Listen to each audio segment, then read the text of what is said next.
Some came mainly to see the cars. They came to quarter-mile dirt ovals, high-banked superspeedways, road courses, and drag strips, drawn by the deafening kaleidoscope of men and machines in competition at speed.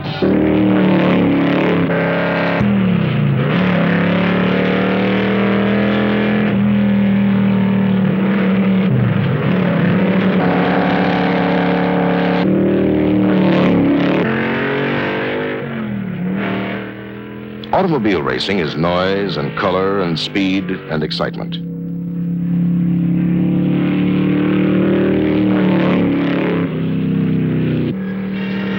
It is engineering, tuning and preparation, driving and pit crew. Automobile racing is 15,000 parts that must endure the most brutal punishment ever found for proving technology.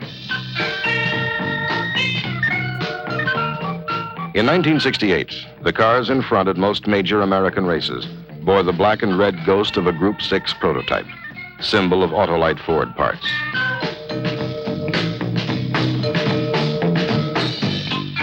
A team of dedicated professionals brought these cars to the starting line. Their job was to begin with a machine and explore the outer limits of its capability, beyond which there lies no margin for error. To these men, automobile racing was winning.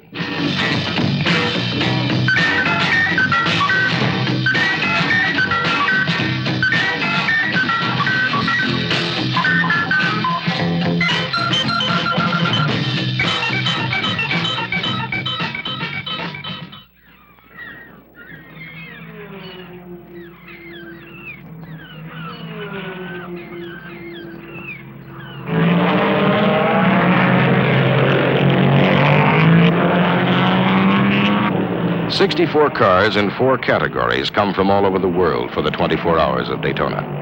One-of-a-kind prototypes, limited production grand touring cars, mass-produced sports cars, and sporty sedans. 4 races in one. With the big Ford, Ferrari, and Chaparral prototypes sidelined by a rules change, many fans expect to find the hottest competition among the sedan class, where Mustang and Camaro face each other for championship points. The Camaro effort is led by Mark Donohue in number 6. Jerry Titus is Mustang's man to beat in the number 1 car. Donohue takes an early lead over the sedan cars. Titus is second. They hold the 1-2 positions through the early laps, then change places in late afternoon. Up front, a pair of independently entered Ford GT40s set the pace for prototypes, with a quartet of long-tailed Porsche 907s snapping at their heels. You drive 2,400 miles at an average speed of 100 miles an hour. You hit the brakes 3,000 times, shift gears 7,500 times, and maintain an average engine speed of 6,000 revolutions per minute. The race starts at 3 o'clock Saturday afternoon and finishes at 3 o'clock Sunday afternoon. And if you're still around when they drop the checkered flag, you'll know what the 24 hours of Daytona is like. By the 10th hour, Titus has a 5-lap lead over the second-place Donohue.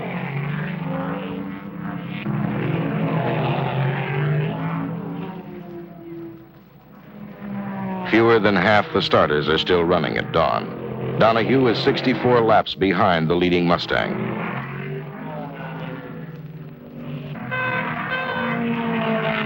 Co-driver Ronnie Bucknam relieves Titus.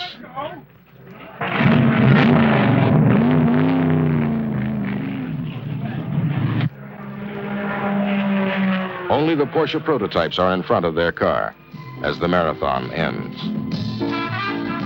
Vic Elford and Jochen Neerpasch win overall for Porsche. First sedan is the number 1 Mustang, an incredible 4th overall. The win is good for 9 championship points, earned the hard way by Jerry Titus and Ronnie Bucknam, who know what the 24 hours of Daytona is like. The high whine of the sports cars is replaced 3 weeks later at Daytona by the angry roar of Grand National stock cars. It was a Mercury Cyclone, and has this new teardrop roof on it, which has contributed a great deal to the high jump in speeds that we ran at Daytona. It's powered by a 427 cubic inch engine, and I think it has a personality and probably a mind of its own. It's never talked back yet, but it has sometimes let me know that it understood what I was saying. A lot of times when I call it, it comes. The man's name is Cale Yarborough. In February 1968, an understanding with his number 21 Mercury Cyclone led to the fastest lap time in the history of auto racing, 189.2 miles an hour. 2 weeks later, he put that car and that speed on the inside front row for a share of $200,000 in the world's richest, fastest stock car race.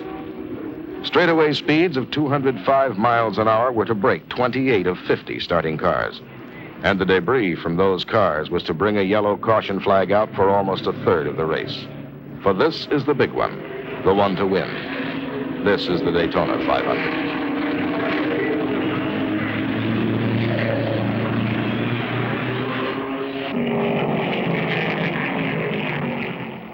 Cale held his pole position through the first 14 laps. Then an unscheduled pit stop gave the lead to David Pearson in the number 17 Ford. Richard Petty's number 43 Plymouth is in second. On the 24th lap, James Hilton's tire lets go. It brings out the first of 11 caution flags.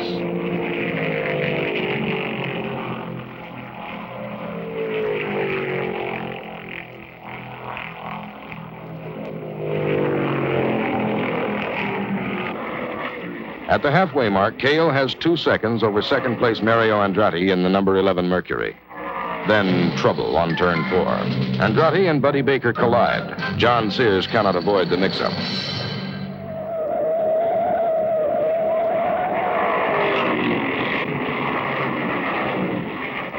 No one is hurt, but all 3 are out of the race.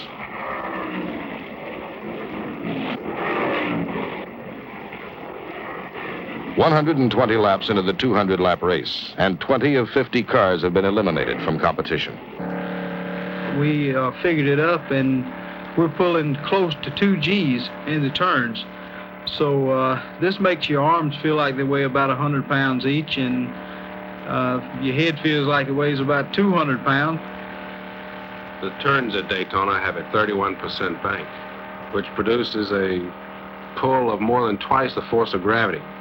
This means, in effect, that the race car is pressing down on its suspension with about 4 tons of sprung weight.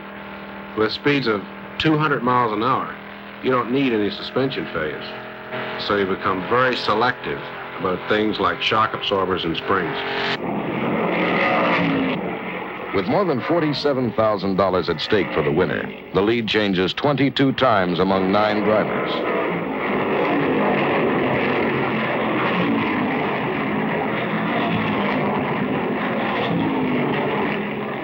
"25 laps to go, and pit stops have dropped Cale Yarborough to 4th place. Now he begins his charge. 16 laps remain, and he is pushing for second. The number 26 Mercury, driven by Leroy Yarborough, is in front by 5 seconds. With 10 laps to go, Cale is 3 seconds back. 4 laps remain. Cale is flat out to pass, but traffic ahead forces him back.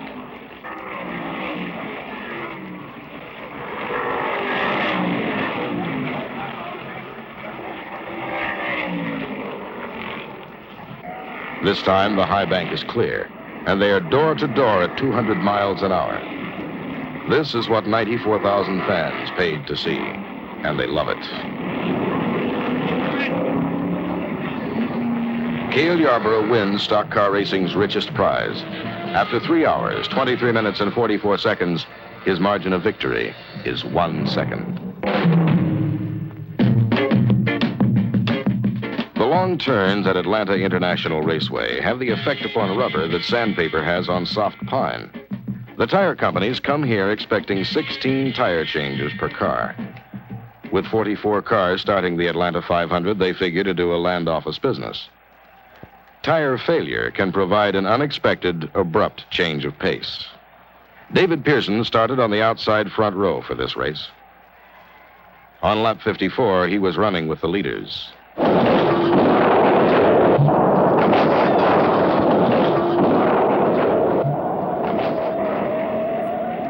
Pearson is unhurt, but the car will need work. Up front, Cale and Leroy are at it again. Leroy had the pole with a record 155.7 miles an hour. For 90 laps, he also had the lead.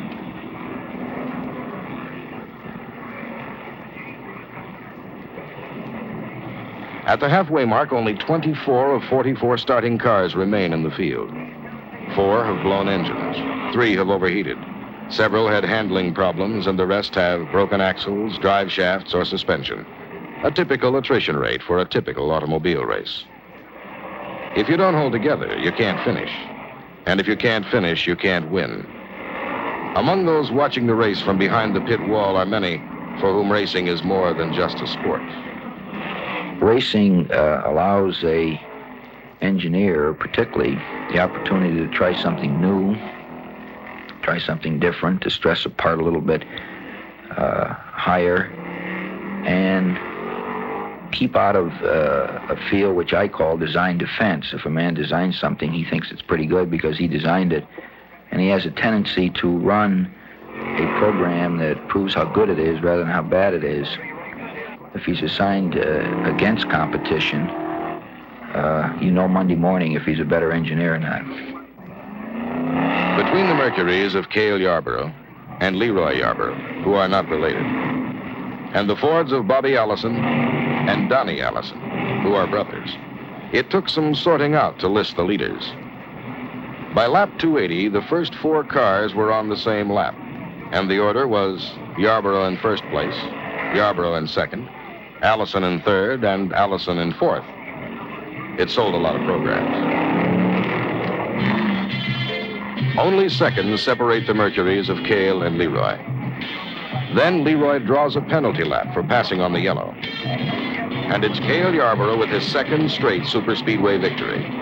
The Charger from Timmonsville, South Carolina, led 170 of 334 laps at an average speed of 125 miles an hour. His 5-second margin of victory was good for $20,000 in first-place money. There, Jerry Allison, Donnie, Buddy Baker, Tony Lund, Cale Yarborough, Charlie Glassman, Richard Petty. All right, fellas, pay attention to this close because we've got a few new rules for you that you haven't run here at Darlington before. This is the Darlington, South Carolina Speedway as it looks to 22,000 stock car fans. And this is Darlington as it looks to most race mechanics. The custom sheet metal work is called the Darlington Stripe. It comes from a 140-mile-an-hour brush with the rail on turns 3 and 4. But everybody agrees it's the fastest way around in the Rebel 400. The older Leroy Yarborough earned the pole position with a record 148.859 miles an hour, beating out David Pearson by 1/10 of a second. Leroy is driving the Junior Johnson Ford this time. A last-minute consultation with an Autolite expert may help to turn that 1/10 of a second margin into victory. A spark plug is like a dollar camera looking into the heart of a $20,000 race car. You can tell if the plug is too hot or too cold, if the mixture is too rich or too lean. You can even tell if there's too much rubber on the track. Proper ignition is important to any car, but is critical in a race car. Heavy fuel consumption can mean an extra pit stop, and that's giving away 30 seconds. Let's have a good, clean, safe race, and good luck to all of you. David Pearson won 3 big NASCAR races in 1961 as a rookie, then went nearly 7 years without a major victory. But at Darlington, he had a secret weapon.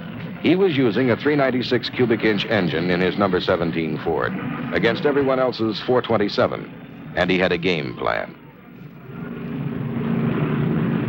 Pearson jumped out in front as the green flag fell, partly because that's where he likes to be, and partly to see how competitive he was, giving away 31 cubic inches to everyone else.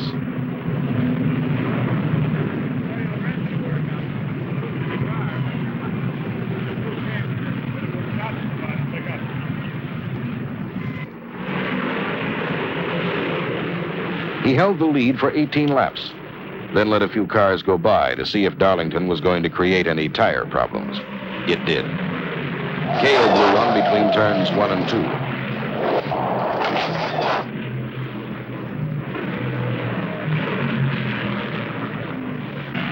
Leroy was in on lap 33. By the 65th lap, Dodge drivers Buddy Baker in number 3 and Charlie Glatzbach in number 6 had moved into the 1-2 positions and were putting Darlington stripes all over each other in a dispute over the lead. While Baker and Glatzbach were dicing for the number 1 spot, David Pearson had quietly tiptoed through the debris into second place. Now, he was ready for a piece of the action. After 5 laps of bumper tag, Pearson is in front, just in time to receive the challenge of Richard Petty in the number 43 Plymouth.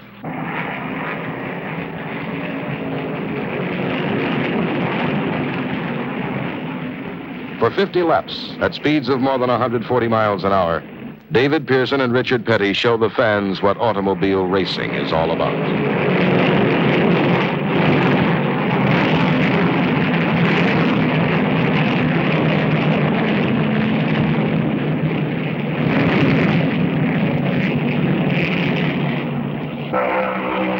Then Petty is in the pits, out of contention, as the man in the start-finish tower waves the black and white. Pearson's race average of 132.7 miles an hour set a record for the Rebel 400 and broke a 7-year superspeedway drought for one of NASCAR's best. A happy pit crew and a happy driver. There is only one place in the world where the sound of a simple imperative sentence brings 250,000 people to their feet, cheering.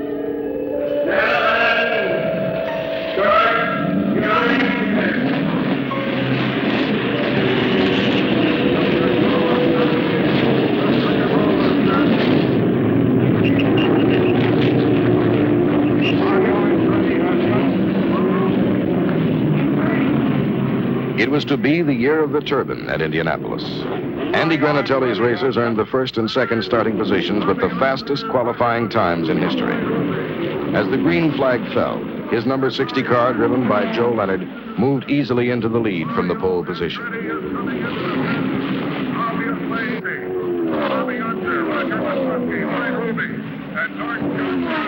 Leonard's time of 171.559 miles an hour was 2 miles an hour faster than the quickest piston car.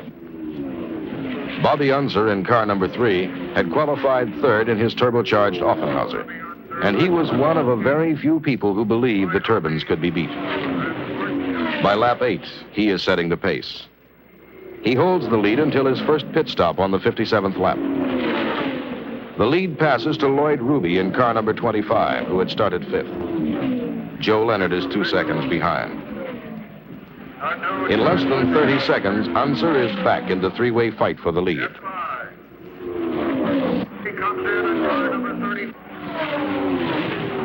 Halfway through the race, it is Unser in front again. Ruby and Leonard are pressing. The 3 trade the lead 8 times. Then Ruby is in the pits with a faulty ignition coil.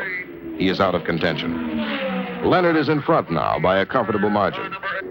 Unser has lost all but 4th gear. Trouble on the back straight. Carl Williams is out of his car in time, and the fire crews go to work. But the track is yellow for 11 laps. Each car must hold its position. When the green flag comes out, it's going to be an 8-lap sprint to the finish. Only a miracle can work for Unser now. Joe Leonard stabs the throttle, and nothing happens. He's slowing down. He's being passed. Joe Leonard is out of the race. It's a victory for Bobby Unser and the piston engine. Unser's earnings for 3 hours, 16 minutes, and 13 seconds of work total $177,523. A broken part on Leonard's turbine A part no larger than a ballpoint pen was his margin of victory. He is followed to the checkered flag by a tall Californian in a stock block Ford Eagle of his own design. 4 of the first 5 cars have come from his shop. All 5 carry Autolite's red and black Ghost of a Group 6 prototype.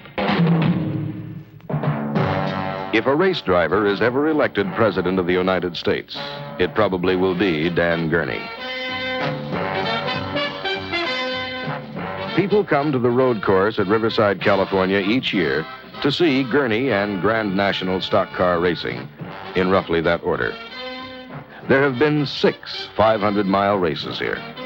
Gurney has won 5 of them.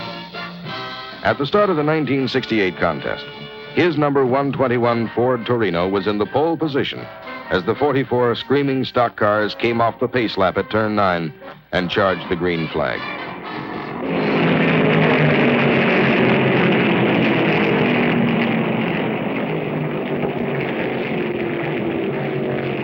Into the second lap, the driver of car number 115 is leading the pack. He won at Riverside in 1967 and is flat out for 2 straight victories. For Gurney and the others, this is the man to beat. Well, I think that a race car is something special. I think that a race car should be built so that you can drive them hard all the way. There's places that were, only certain given RPM that we're supposed to turn the engine, but if you squeak it a couple RPM over that, it usually doesn't hurt them. And of course, you don't plan to do that all day long, but if it's necessary, it doesn't seem to bother them too much. By the first pit stops, Jones' lead over the second-place Gurney is 16 seconds. But Gurney's Torino is being maintained by the legendary Wood brothers. He is in and out in 22 seconds. A 40-second pit stop for Jones drops him to second place. The duel resumes.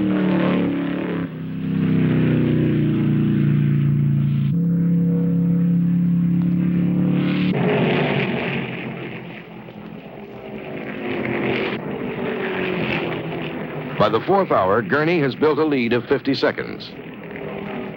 But a flat tire in turn 8 sends him to the pits. Shredded rubber has fouled his rear suspension. As the Wood brothers work frantically to loosen the debris, Gurney watches the lead pass to Parnelli Jones. After an agonizing minute and 25 seconds, car 121 is back in the race, 56 seconds behind the pace setter. From third place, Gurney begins his charge. He picks up a second, then 2. He is 53 seconds behind, but is averaging more than 100 miles an hour over the twisting 9-turn road course. 80,000 people are counting seconds and laps.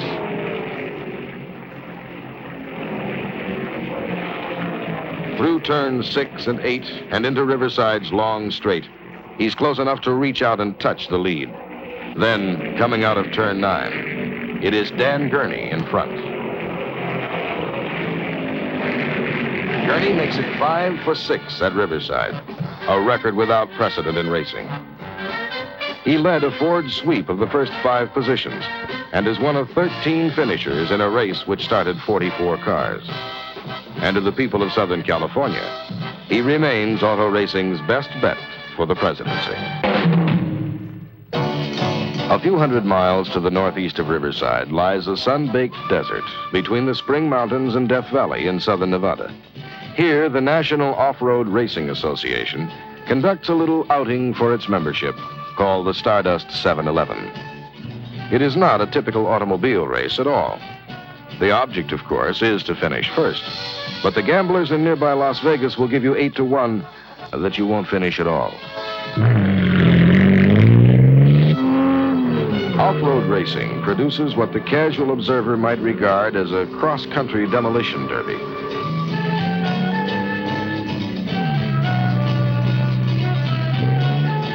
"137 cars, trucks, dune buggies, and motorcycles started this race. 24 were to finish. As if choking dust and 110 degrees of heat aren't enough, the sparsely marked desert trails are littered with rocks the size of basketballs, and 3-foot holes that hammer suspension components to total destruction. The madness began at the Stardust International Raceway near Las Vegas. Entries were flagged away at 1-minute intervals.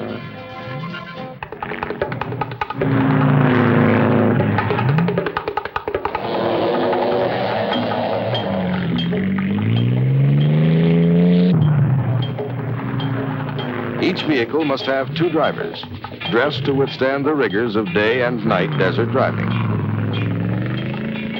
But black tie is strictly optional.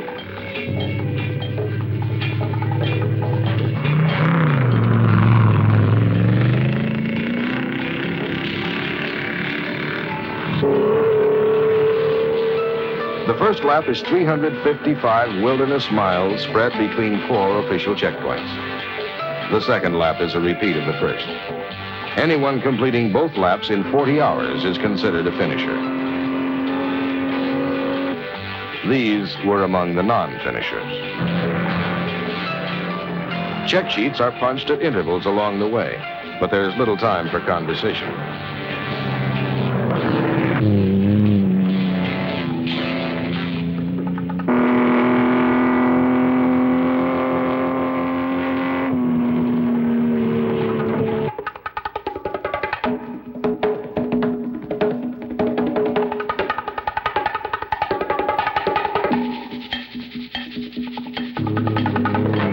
Larry Miner and Jack Bayer in a Ford Bronco were among the first to complete lap 1.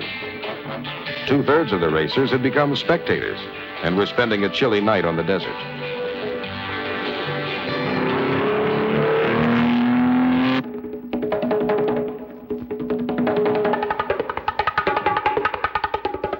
Some of the competitors had managed to struggle back to the raceway during the night. Their broken cars lined the pit lane like dusty skeletons. Broken suspensions, axles, transmissions, and wheels took a heavy toll. Dusts, knee-deep in places, clogged many air filters, and engines simply suffocated for lack of oxygen. But the Bronco team of Larry Miner and Jack Bayer are still in a hurry. They are completing the final leg of the race with a 3-hour lead over the second-place car.